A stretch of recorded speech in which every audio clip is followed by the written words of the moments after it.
ஆனா இந்த வாரம் இன்னும் ஸ்பெஷலான ஒரு அப்டேட். லோக்கி அவர் வாயால சொல்லியிருந்த ஒரு அப்டேட் தான். அவர்கிட்ட இன்னொரு இன்டர்வியூ பண்ற நபர் கேட்டிருந்த ஒரு விஷயம் தான். இப்போ நீங்க ரஜினி கூட படம் பண்ணிட்டீங்க, கமல் கூட படம் பண்ணிட்டீங்க, தளபதி கூட 2 படம் பண்ணிட்டீங்க, தலை கூட ஏதாச்சும் படம் பண்ற மாதிரியான ஸ்கிரிப்ட் இருக்கா? அப்படி இல்லைன்னா இந்த படத்தை தலை பண்ணியிருந்தா நல்லா இருக்கும் அப்படிங்கிற மாதிரியான உங்களோட அந்த ஒரு மூவி லிஸ்ட்ல இருக்கிற மூவி என்ன அப்படின்னு கேட்டிருப்பாரு.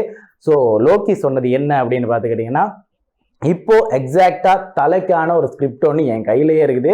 அடுத்ததா அவர் கூடவும் படம் பண்ணணும் அப்படிங்கிற ஒரு எதிர்பார்ப்புமே கூட எனக்கும் இருக்கு, என்னோட டீமுக்கும் இருக்கு. ஆனா ஆக்சுவலா அவரோட டைம் பீரியடும் ரொம்ப பிஸியா போய்கிட்டு இருக்கு, என்னோட டைம் பீரியடும் ரொம்ப பிஸியா போய்கிட்டு இருக்கு. ஆக்சுவலா அடுத்ததா கைதி 2 ஸ்டார்ட் பண்ணும். அந்த ஒரு ஸ்டார்ட் பண்ற கேப்ல தான் நான் அருண் மதேஸ்வர் கூட ஹீரோவை நடிக்க போறேன். அதுக்காக உடம்பு குறைக்க போறேன், என்னோட முடியெல்லாம் எடுக்க போறேன். அதுக்கப்புறமா தலைக்காக ஒரு ஸ்கிரிப்ட் எடுத்திருக்கேன்னு சொல்லியிருந்தேன் இல்லையா, அதை கம்ப்ளீட் பண்ணிட்டு தலை கிட்ட கொண்டு போய் சேர்க்கலாம் அப்படிங்கிற ஒரு பிளானுமே இருக்கு. அவரும் ஃப்ரீ ஆயிட்டாருன்னா நானும் ஃப்ரீ ஆயிட்டேன்னா கண்டிப்பா நானும் தலையும் ஒரு காம்போல படம் நடிக்கிறது, படம் பண்றது நடக்கும் அப்படிங்கிற மாதிரியான ஒரு விஷயத்த ஒரு இன்டர்வியூல சொல்லியிருந்தாரு. ஸோ ஃபேன்ஸுக்குமே கூட அது ஒரு பெரிய ட்ரீட் தான் அப்படின்னு சொல்லலாம். ஏன்னா இது வரைக்குமே தலை, அதாவது ஏகே அவர்களோட படங்கள் நிறைய இடங்கள்ல எதிர்பார்க்கத்தக்க படங்களா வந்துகிட்டு இருக்கு, நல்ல ஒரு கமர்ஷியல் ஃபிளிக்காகவும் இருக்கு. அப்படி இருக்கும்போது லோக்கி அவர்கள் கூட தலை பண்ற படம் எப்படி இருக்கு அப்படிங்கிறதை ஃபியூச்சர் பார்க்கலாம்.